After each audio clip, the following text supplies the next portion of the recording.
Number one, we're affected by philosophy. First major of the 5 major pieces. Number 2 is attitude. We're affected by how we feel. First, we're affected by what we know and the decisions we make. Second, we're affected by attitude, how we feel. And I gave that quick list. Let me give it to you. It's how you feel about the past. You've got to have a good attitude about the past. Use it as a school, not a club. Don't beat yourself to death with your past. Faults, failures, losses. Let the past be a school. Harsh school maybe. What else is new? Let the past be a school master to teach you. Not to threaten you, but to teach you. Okay. Next, it's how you feel about the future. Set your goals. We'll talk a little bit about that before we finish today. Goal setting. The promise of the future is an awesome force to affect your life every day. Without a future well designed, we take hesitant steps. And all you have to have is hesitant steps. For 6 years, you'll be timid, driven into a corner, not boldly willing to go and take your portion, take your share. Okay? Next, it's how you feel about everybody else. Got to have a good attitude about everybody else, because it takes everybody else to make a market. One person doesn't make a family. One person doesn't make a business. One person doesn't make a corporation. One person doesn't make a community. One person doesn't make a nation. It takes all of us to make a dynamic economy, a nation second to none. It takes all of us to make the churches and make the economy run. It takes all of us to make the possibilities. All the gifts that have flowed in here the last 200 years, unprecedented in 6,500 years of recorded history. There's been nothing like it. The ethnic streams that have flowed in here brought their gifts, brought their talent, brought their skills, brought their inventions, brought their work ethic. All of it mixed together is called America. Been nothing like it in 6,500 years. And to miss the value of it by some, warped attitude about it, I'm telling you, you've missed it all. And if you have an appreciation for it all, you'll draw from it. And if you draw from all the gifts that have been blended together here for 200 years, now for your value and benefit, think of what you can do for your days, for your business, for your conversation, for your equities. You can transform it to an incredible degree. And here's the last one. It's how you feel about yourself. Understanding self-worth is the beginning of progress. Self-worth should be easy. If one of us can do it, all of us can do it. If anybody can think it, we all can think it. I can read, you can read. I can understand, you can understand. From where I came from, the few simple things I did and tried revolutionized my life in 5 years. There isn't anybody here that can't do it. Change from pennies to fortune. Change from nothing to something. Change from broke to rich. Anybody in this room can do it. If any of us can do it, we all can do it. That's the kind of value you should place on yourself. If Jim Rohn can understand it, I can understand it. If he can read, I can read. If he can find it, I can find it. If he can change, I can change. If he can get it done, I can get it done. That's the attitude about yourself. So valuable. Okay? Now, in transforming our lives, we don't start with attitude. We don't start with the inspiration here. We start with education. Somebody says, well, I expected you just come get motivated today. Well, that probably won't do it. Somebody says, by now we should be standing on the chairs, waving a flag, singing the old gray mare. Get going here. No, that's not where you start. Life change does not start with inspiration. Life change starts with education. You've got to be educated to the point of where you might have messed up. My teacher put it in blunt, simple language. He only went to the 9th grade in school, so he put it in simple language I could understand. He said, Mr. Rohn, after 6 years living in America, healthy American male, 25 years old, been working 6 years, 1 year of college, pennies in your pocket, nothing in the bank, behind on your promises. Shoaff said, I just got one simple explanation for that. You've messed up. Now, I could understand that kind of language. Should walk around the block, could walk around the block, won't walk around the block. You have messed up. And all you got to go is right down through the list. Don't need some teacher to come by and tell you. Be your own best teacher, saying, hey, let me make a list of some places I've messed up. Because if I let this down, that probably affects the rest. And the answer is, that's true. So we don't start with inspiration, we start with education. Somebody says, well, just motivate this guy, he'll be all right. Just motivate him, get him turned on. Probably not. If a guy's an idiot, you motivate him, now you got a motivated idiot. No, he won't be all right. So we start with education. What's the first education? If it isn't going well and you live in America, you have messed up. You don't need to change countries. You say, well, the country's messed up. That's like cursing the soil and cursing the seed and the sunshine and the rain, which is all you got. Don't curse all you got. When you get your own planet, you can rearrange this whole deal. But this one, you got to take like it comes. So, number 2 was attitude. Here was number 3, activity. This is the work part, the labor part. Taking action. And the activity is the miracle working piece. A miracle being something we don't quite understand how it works. Doesn't mean it doesn't work. It means we just don't quite understand how it works. Miracles work. God says. Now, I'm an amateur on God, but here's my best analysis. God says, if you'll plant the seed, I'll make the tree. Now, that's a good arrangement. Number 1, gives God the tough end of the deal. What if you had to make the tree? That'd keep you up late at night trying to figure out, how do you make a tree? Say, no. I'm telling you, the mystery and the miracle of this stuff has already been set up. God says, I got the miracle going, I got the seasons going, I got some sunshine and some rain, and I'm God. But the way I've arranged it, I just need somebody to plant the seed, not chant. In California, they're trying to chant to get this stuff done. Forget this California stuff. You don't have to rub a crystal and sleep under a pyramid. This stuff's too easy. Getting rich is too easy. Changing your life is too easy. Forget all that. Right? Massive bombard, affirmation, forget all that. My opinion. Ocean waves and seagulls? Come on, this stuff's too simple. Just simple, easy stuff. But if you neglect it, that's how it piles up year after year. But if you're willing to straighten it out. And here's one of the keys. It's called activity. It's called disciplines. Turning wisdom from your philosophy and inspiration, the strengthening of attitude and faith and courage, commitment, and all this stuff that comes from attitude. If you're willing to take these 2 qualities, philosophy and attitude, and invest it into activity, you can have a miracle. Anything short of that, no miracle. Wisdom doesn't perform a miracle.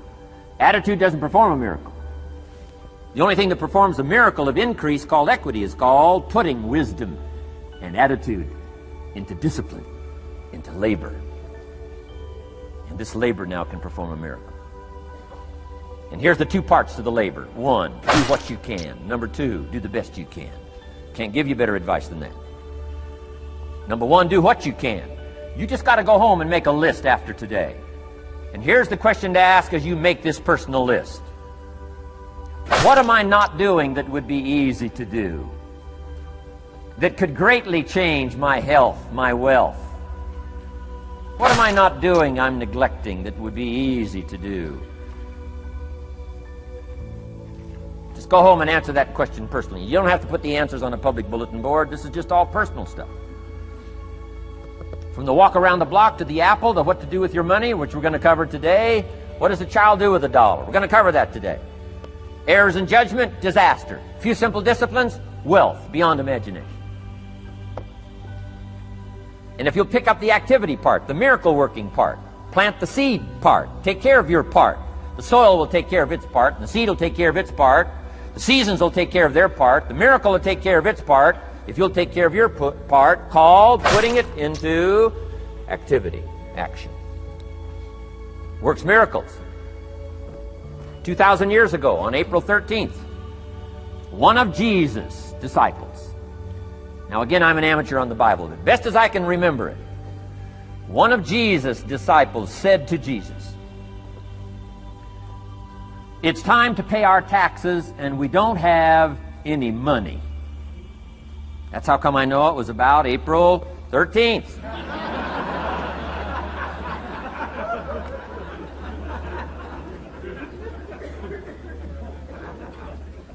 To this statement by his disciple, Jesus said, best as I can read the record, Jesus said, "No problem." Now, why could he say no problem? Well, word has it, he was a miracle worker. Word has it, if you're a good student of history, Word has it, he was a miracle worker. If you handed a problem to a miracle worker, what would he be inclined to say? No problem. You got to hang out with folks like that.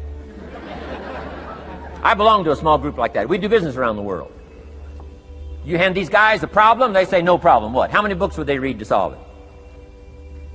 Many as it takes. How early would they get up? Early as it takes. How much information would they get? Much as they needed. So it's what? No problem. You got to hang out with folks like that. Jesus said this will be no problem, the tax thing. He said to his disciple, it's simple. Go fishing. Wow.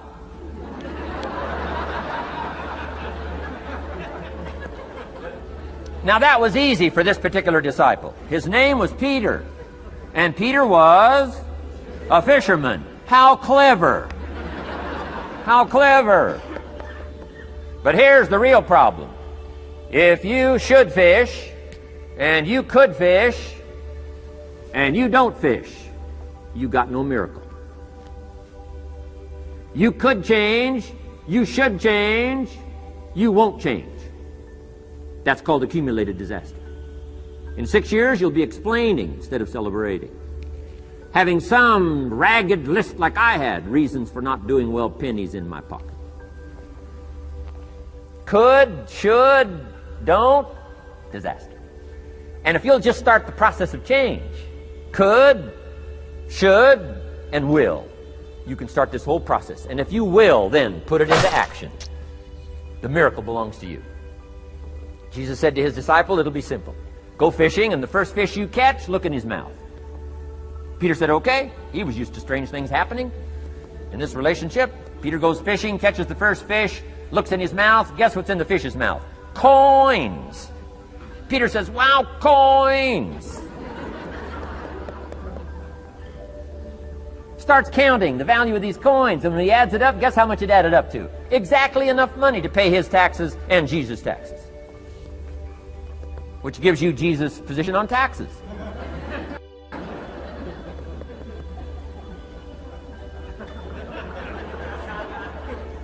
Okay. Now we call that what? A miracle. Only because we don't quite understand how it works. It doesn't mean it doesn't work. It simply means we don't quite understand how it works. But here's how you get a miracle going for your life. Number one, do what you can. Get a list of the stuff you could do and you haven't done, postponed, and start cleaning that up. You can't start at a better place for personal change. That'll affect your bank account, affect your future, affect your income, affect everything. You can't start a better life change process than cleaning up what you should be doing. The man says, well, my mother lives down in Florida. Should have written her 6 months ago. I just can't seem to get that letter written. I'm asking you to get that letter written, clean that up, and don't walk like other people walk. Don't postpone like other people postpone. You say, well, is it as simple as writing a letter? And the answer is yes. Where else would you start for life change, personal change? You don't need a pink package to fall out of the sky. You don't need massive bombard, pre-conscious, subconscious. Practice channeling, find a 2,000-year-old guru. I mean, you don't need any of that stuff. Pass on all that. Kids are afraid of that stuff. Too much of it, you'll be out on a limb with Shirley. I mean, don't pass on all that stuff. This stuff's too easy. This stuff's too simple. It's called take action, number one, on neglect, on errors, in discipline. Number two, start setting up some disciplines. And if you'll do that, you'll perform a miracle. Now, here's the second part of the miracle. Number one is do what you can. Here's number two, do the best you can. If that's not your philosophy, I would ask you to amend it. Let me give you the best of ancient script. Here's what it says. Whatever your hands find to do, do it with all your might, do it with all your strength, and do it with all your power. What a good philosophy. That kind of philosophy will revolutionize your life if you haven't picked it up lately. Guy slips in late, company doesn't seem to mind, slips out early, first one in the parking lot, heading for happy hour. Stretches his break, comes early for lunch, late back from lunch, company doesn't seem to notice. Guy says, best as I can calculate, I'm putting in about a half a day's work and I'm collecting a full day's pay. And the guy says, I got it made. Little does he know the seeds of his own disaster are already being sown by the weakness of his own personal philosophy. It's not the economy that's going to determine your next 6 years. It's your philosophy about labor and about activity and about miracle and soil and seed and sunshine and rain and the economy and the banks and the money and the companies and the schools and what's going on. It's your philosophy and your attitude, and then your ability to take action. All of that we call the process of life change, miracle working. Number one, do what you can. Number two, do the best you can. Here was number 4. Results. Results. Every once in a while, you got to take a measure, see how you're doing with these 3 pieces: philosophy, attitude, activity. Now we take a measure called results. What is the results at the end of the day, the results at the end of the week? You can't let too much time go by without checking. When time goes by, 6 years I'd been out there working when I met my teacher, Mr. Schoaf. Schoaf said, well, Mr. Rohn, let's just go through a little summary here. He said, in the last 6 years, how much money have you saved and invested? Let's go through a little tab list here. How much money have you saved and invested the last 6 years? I said, what?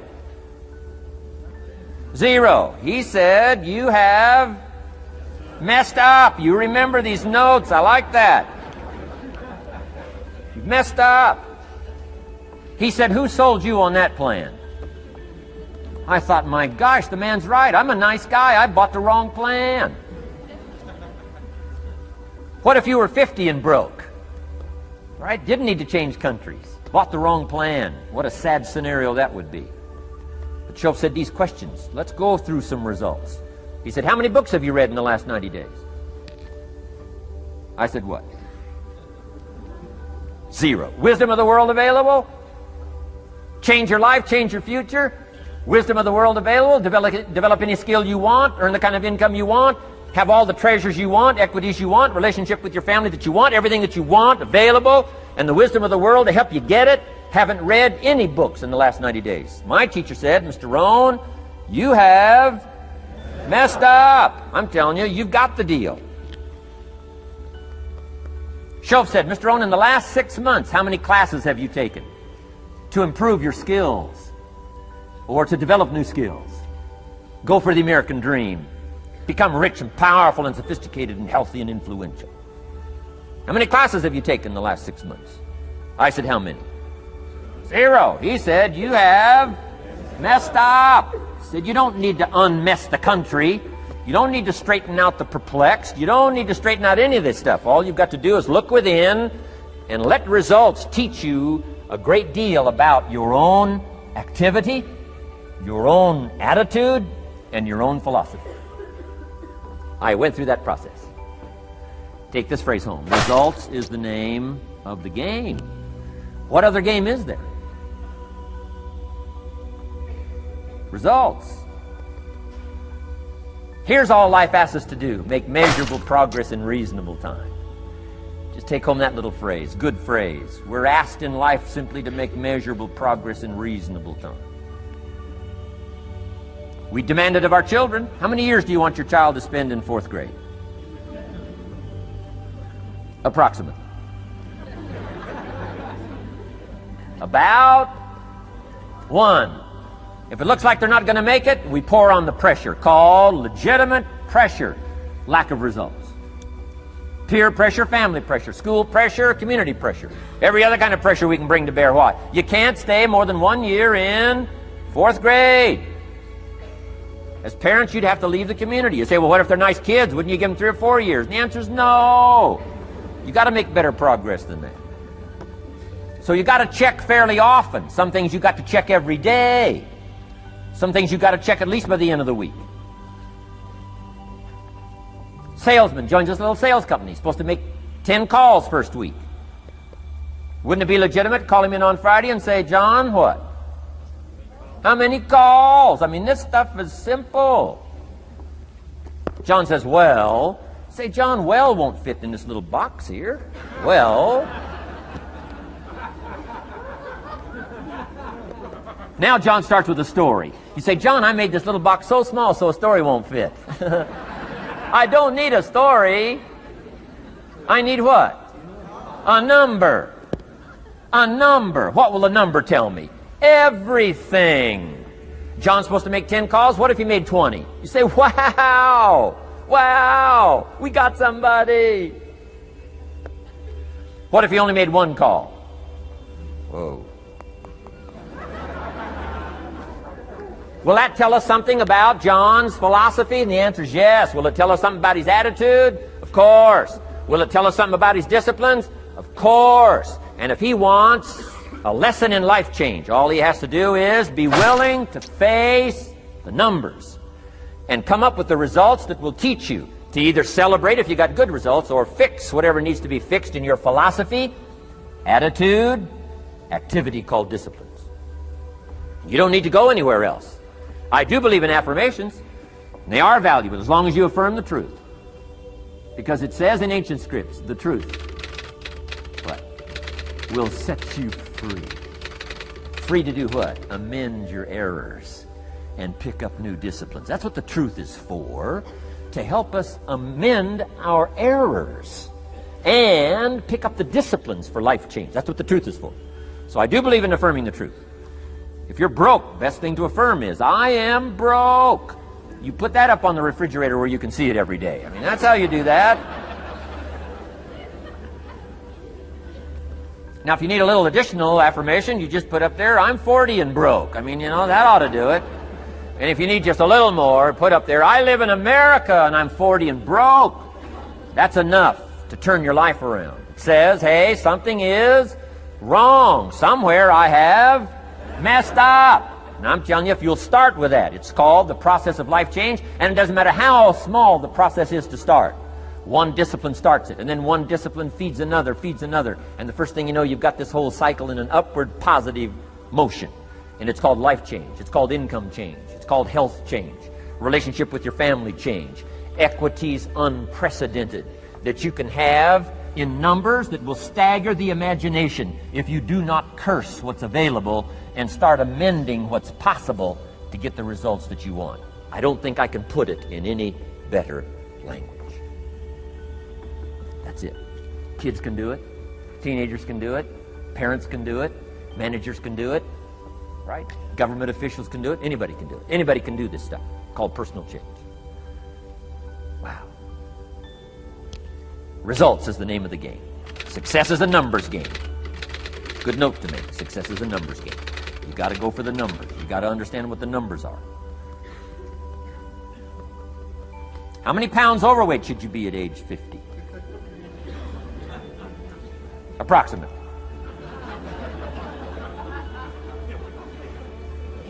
John says, I got big bones. We'll give you 10 pounds. 10 pounds for big bones. Otherwise, come on, John. 20 pounds, 25 pounds. Shouldn't we turn on the caution light at work and at home? Blinking caution light. Somebody says, what's that caution light? So John's up about 20, 25 pounds. We got the blinking light going at home, got it going here at work. To remind him what? Wrong numbers.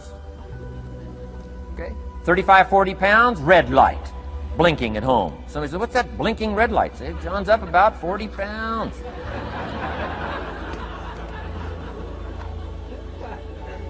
£50, we got the siren. What's that siren at home and at work? John's up about 50 pounds. Cholesterol, almost out of control. Come on. Success is a numbers game. I'm asking you to be mature enough to start checking your own numbers. How many books have you read in the last 90 days? Transform your life. Become cultured, powerful, sophisticated, healthy, influential, all the rest of the stuff you want. How many books? How many classes? How committed are you to taking what's available and turning it into equities unprecedented, since we live in a country that there's been no such country in the last 6,500 years?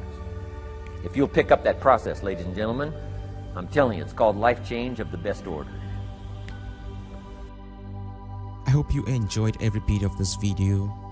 Please click the subscribe button, like the video, share with your friends, and click the notification bell so you get to know each time we update or upload awesome contents on this channel. See you in the next video. Thank you.